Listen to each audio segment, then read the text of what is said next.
Of moments of your time just to explain why the bid is important and how you would actually recommend to those reviewing the bid to see the Bishop Auckland bid favourably.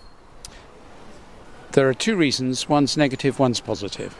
The negative reason is the decline in the town centre, the weakness of the local economy in a town that is the centre of its local communities and is a natural drawing point, but where the centre of the town has become very run down, but is a small area that is open to significant change.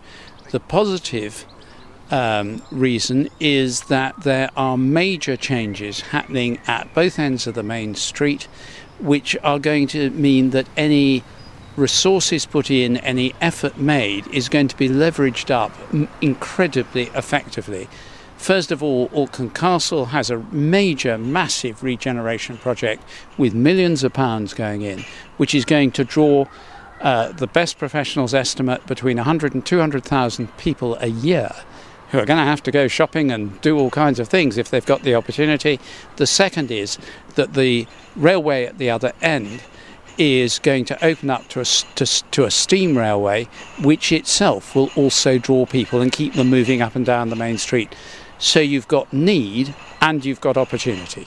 So good for Bishop Auckland all around then?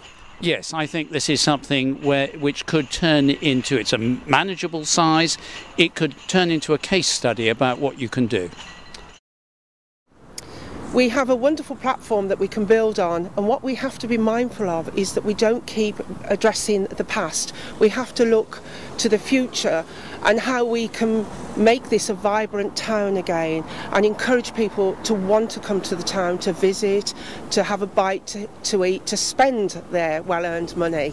As a local trader, it would be important to receive this funding so that we've got more investment into the heart of Bishop Auckland. Over recent years, we've seen a gradual reduction of the sales within the town and the footfall within the town, and that can be exemplified by the market itself, which is held in this square on a Saturday and a Thursday each week. And one only has to look at photographs from the 1960s and 70s to see how many market stalls used to come on those 2 days, whereas now we have a vastly reduced market. And I think this exemplifies what is actually going on in the town. And so if we are bringing in a lot more visitors to the proposals at the castle, then hopefully we would have something for them to visit and something to see. And so we realise that we need to do something more than we're doing at the moment, and that is the determination whether the Portas project is successful for us or not.